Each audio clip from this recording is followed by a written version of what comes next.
Vaynerchuk, and this, my friends, is the Thunder Show, and now it's part 2. You know, I got motivated.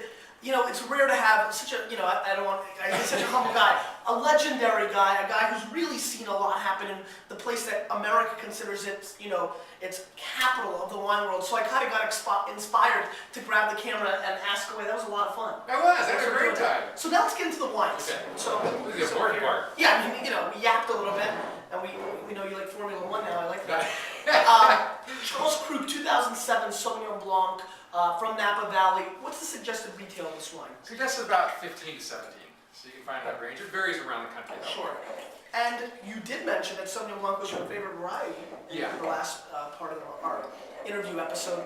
What is that, because it's a food-friendly varietal? Is it because you can drink it by itself in the summertime? It's warm in California. It is. So, you know, white wine is a lot of fun there. Those plus, it is a very distinctive, as it's produced this way, it's a very distinctive variety. There's no mistaking this is Sauvignon Blanc. Right. I mean, when you taste it, that's what I love. It's very distinctive. Lack of confusion. Yeah, and so expressive as well. That's what I love about it. And you know, it has the citrus notes. And are you a fan of the New Zealand Sauvignon Blanc scene? Yes, in fact, we embarked on this particular style of Sauvignon Blanc in '98. This is 2007, wow, really... and we modeled it, used some of the winemaking techniques in New Zealand, applied it to our grapes, and really it wasn't until 2004 vintage we kind of hit the nail on the head with respect to how to make this Sauvignon Blanc. Yeah. And we've been duplicated ever since. The nose is outrageous. I can tell you that, you know, as everybody who's watching this knows, I'm a huge Sauvignon Blanc fan, huge, but have been very critical on California Sauvignon Blanc. In general, I feel that a lot of people, Peter, are making Sauvignon Blanc in California in a very lackluster kind of, you know, we need it part of our portfolio kind of way, and are not really putting in the passion into the product. And stylistically, a lot of times they get a little goopy, and I feel like almost people are trying to make them like Chardonnay. Oh, exactly. I mean, we had that type of Sauvignon Blanc. In fact, it was called Fumé Blanc back in the 90s up till '97. Mm-hmm. And then we just, you know, we didn't evolve our Sauvignon Blanc. We just like threw out the rule book and let's start over. You know what? We're falling in love with these New Zealand Sauv Blancs coming into the country. Let's see what we can do there. I think it took us a couple of years to perfect it, but you know, aromatically I'm shocked. Yeah. Go ahead. What were you going to say? Things to do. We night harvest, as you said. It can be hot in Napa Valley. This gets harvested. That's a great job. Late August. Is that becoming a big trend in Sauvignon Blanc? We started this back in the late '90s. We were the only little island of light out there at 1 o'clock in the morning, you know, picking these grapes. We have these big light towers, the ones you rent, and then, you know, you didn't want to buy them and own some light towers? We're only using them for a month out of the year. And then now I go out during harvest, 2 in the morning. There's these little islands of light all over the place. So it is becoming more common. Reason we do that, it is often 100 degrees in the afternoon in August. We're picking at 60 degrees at 2 in the morning. You're going to get that crisper, fresher kind of flavor. And then the other thing, we layer the bottom of the bins with a little layer of dry ice. Okay. Pick right on top of that. What that does is it creates an inert environment, meaning, let me please go get to an example. Get nerdy. Get nerdy on us, Peter. No, get this nerdy. is not true. Like this is practical. Take an apple, slice it in half, stick it on the counter. 15 minutes later, what does it do? It's brown, oxidized. Grapes do the exact same thing. Now, we put it in this inert environment, it gets rid of all the oxygen, and it preserves that freshness. Because if you allow Sauvignon Blanc to oxidize early on, you lose all these beautiful essence and characters and aromas. The freshness, the guava, the tropical stuff. Tropical, citrus, stone fruit, things like that. I gotta tell you, on the nose, in a blind tasting, I could even go New Zealand on this. Yeah, this does not smell like my typical California Sauvignon Blanc that I really bash on quite a bit. Great tropical fruit, guava, almost a mango flavor on the nose, which I love. A little papaya as well, very tropical. Let's give it a whirl.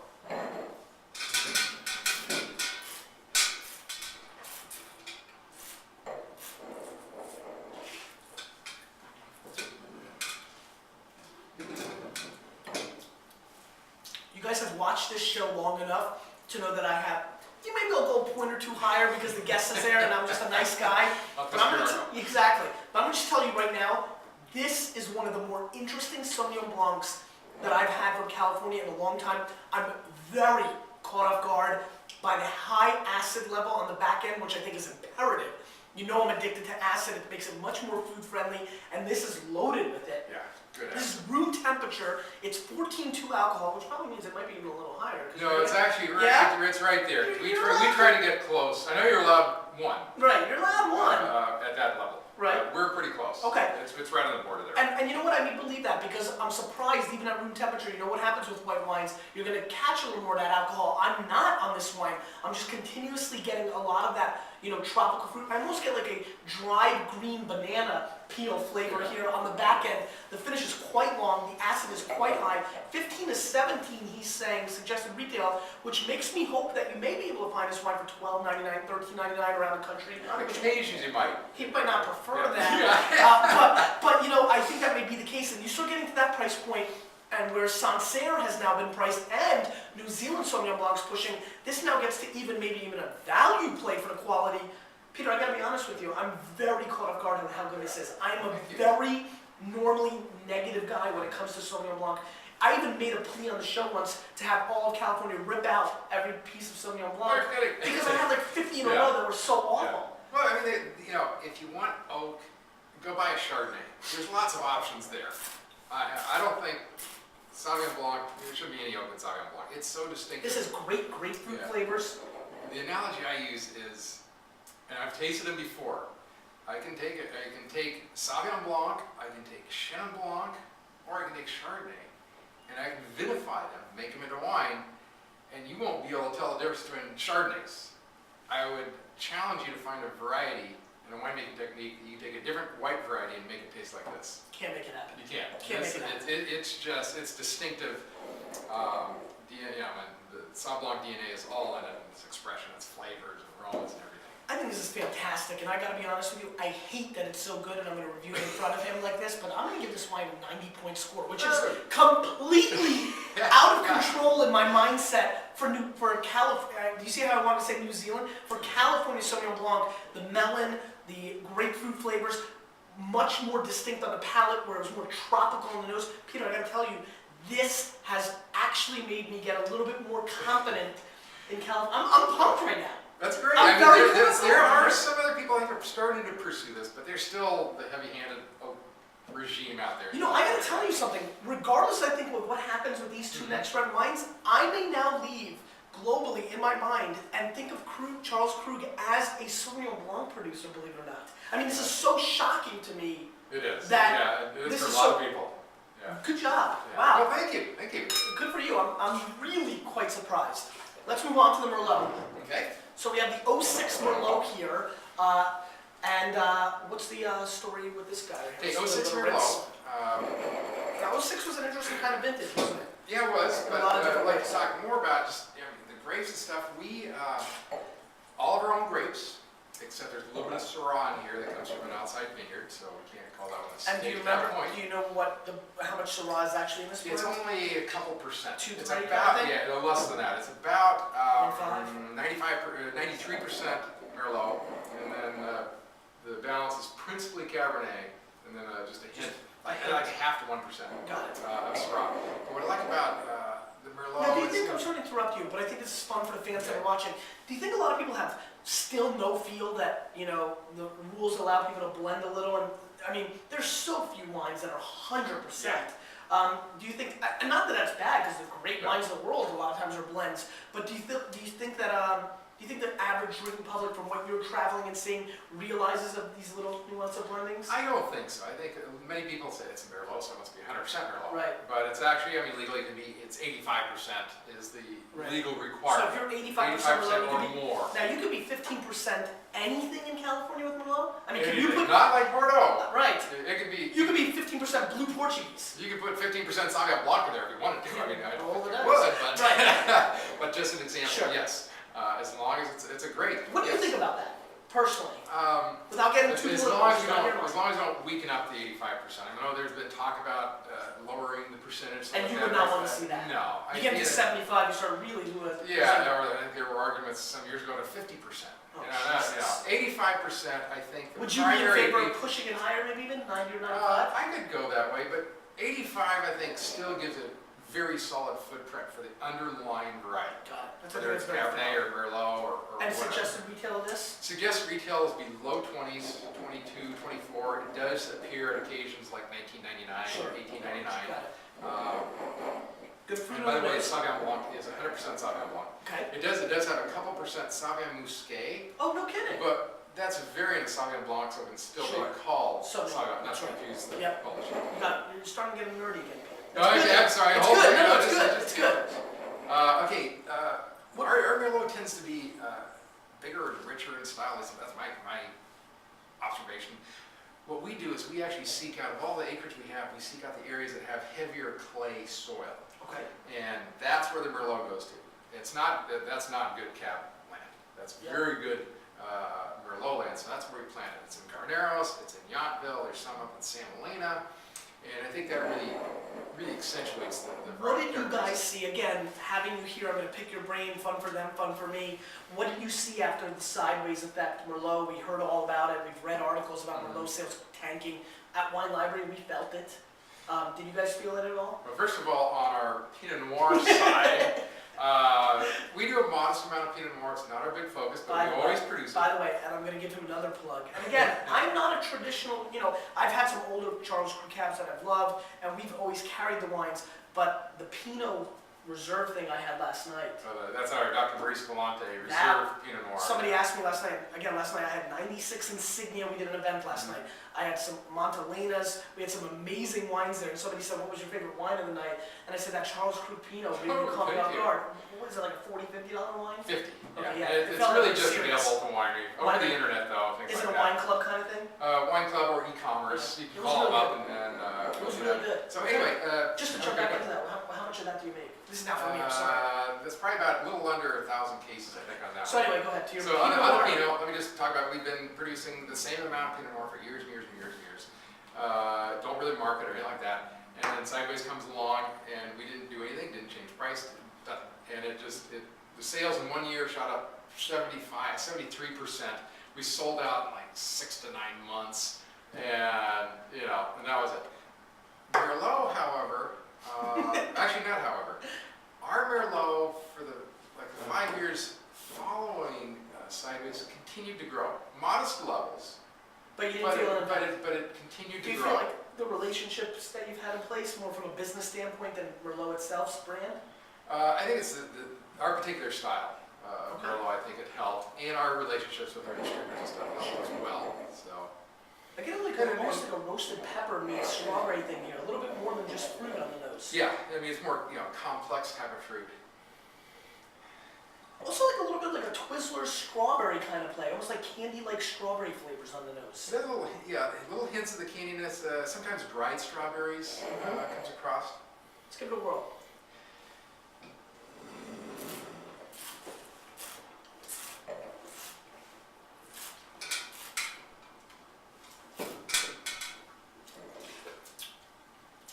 Nice black cherry flavors. Black cherry, a little bit of strawberry, we're getting more of the dried strawberry coming through.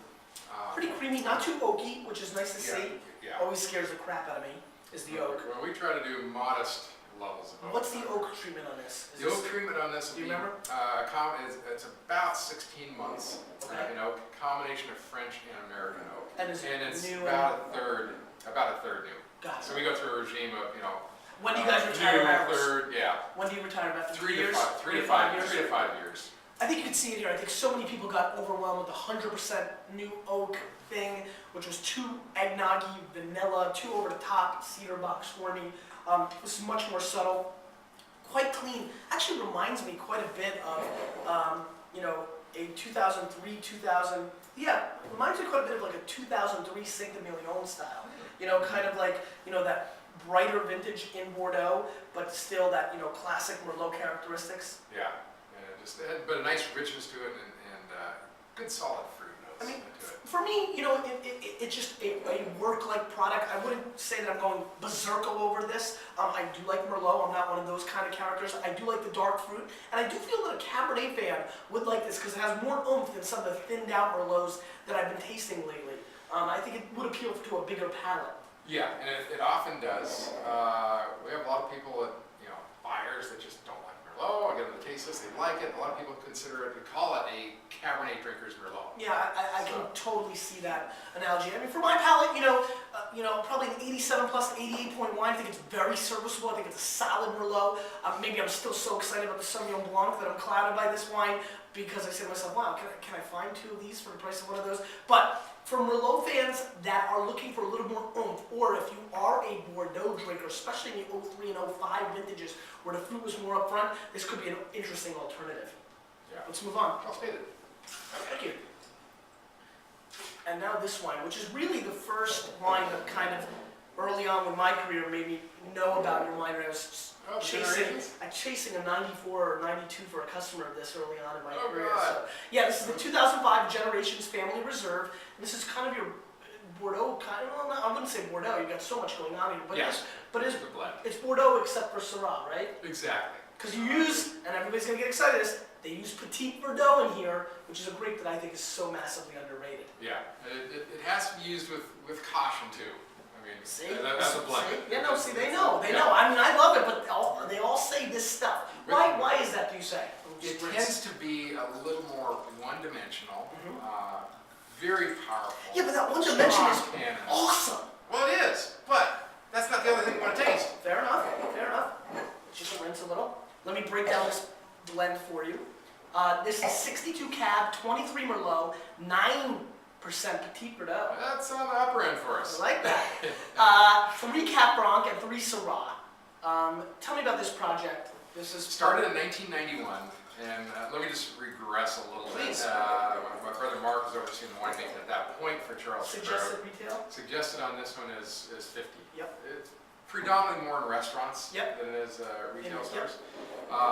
So anyway, back in 1991, first vintage of this one, no concept of making this, first of all. My brother Mark received a call from a friend of his who was growing grapes for Duckhorn, and Duckhorn's tanks were full, and he had 5 extra tons of Cab Franc sitting out in the vineyard that he couldn't deliver to Duckhorn. So he calls my friend, or a friend calls up my brother Mark, hey, I got 5 tons of Cab Franc, I don't have a home for it. So Mark says, well, I don't know what to do with it, let me call around to other wineries, see if we can find a home.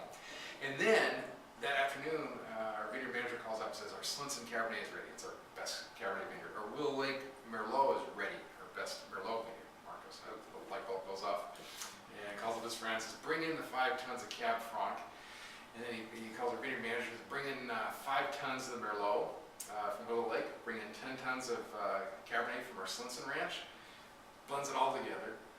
Never done it before, never experimented with blends. And then the fortunate thing it was my dad was on a sales trip in Southern California, gets back 2 days later, and as he still does on occasions, rocks around our fermentation tank, he goes to the tank, what the hell's this Bordeaux blend? He goes, rushing up to Mark's office, and then Mark says, well, I had these grapes, and I don't know, it was $40,000, $50,000 in grapes. And, once you blend like that, you're stuck. You're in. Oh, so You're all in. my dad's conservative, so he just Goes nuts. He goes nuts. Yeah. Oh, What are you thinking? Yeah. Can't say it on. Yeah.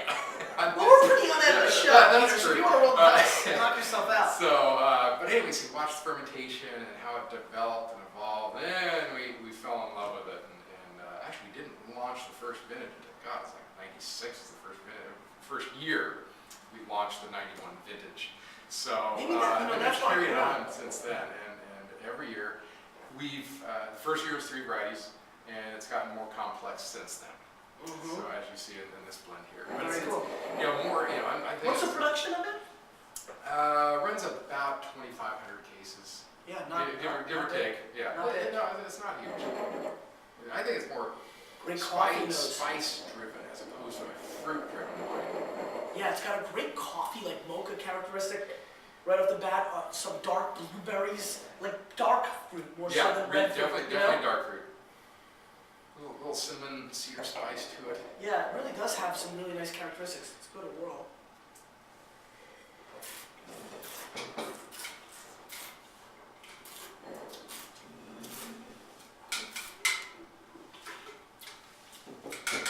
Nice, like almost cola-like. Yeah, a little component, more, right? Yeah, some of that coffee coming through in the flavors as well. Yeah.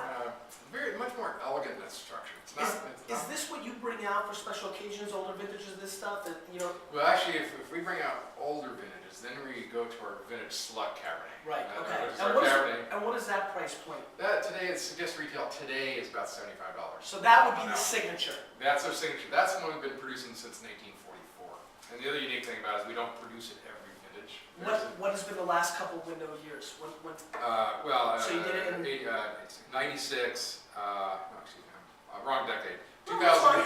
2006, skip 2005, 2004 is the latest one.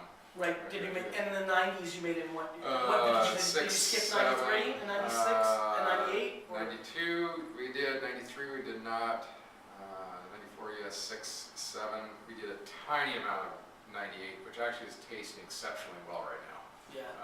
Was it very, and you didn't make it in 2000 probably No, as well? no. But you definitely did in 01. Yeah, yeah, so, so it just, it depends on the year. It's not one of these things we always have to produce X number of cases, so. And so, like, it varies wildly, so nothing to 500 cases to a couple thousand cases. So as we wrap up, what are you excited about going forward in the next 10 years? Well, we're excited about it. It's just, our vineyards, we've done a lot of replanting in the vineyards. I mean, I remember we bought these and planted them in the, right around the early 70s. Right. So age, changing varieties, so on and so forth. We replanted those. We're getting our first harvest the last few years off of them. We're looking for those to get their maturity on it and further improve. And then the other exciting thing at the winery is we've renovated our historical building, the original cellar from actually. Is that open to the public? We're going to start doing some small tastings in there. It's just starting to get finished up right now. Built in 1872 by Charles Krug, the original winery. It's going back to a barrel room and then ultimately a wine producing area within it. So that's what we look forward to in the next few years as well. I mean, we're really taking a historical building structure, reverting back to its original use. That's pretty cool. Yeah. That's pretty cool. Well, every guest that gets to be on the show gets to ask the Vayner Nation the question of the day. So you get to fire a question out there. They're going to leave a comment. Any question you like. It could be about wine. It could be about Formula One. It could be about anything you like. Fire away. Ask them a question. Okay, Formula One. Nice. Threw the rule book out this year. They redefined it all. And all the great players of past are not even in the front running. Who's going to win it this year? Who's going to be the Constructor Championship? Who's going to be the champion as well? I want to hear someone's answer to that something. I think there's going to be some Google action going on. Yeah, there could be. There could be. It was a real honor and pleasure to have you on This the is show. great. Thanks a lot. You, with a little bit of me and legends like this, we are changing the wine world.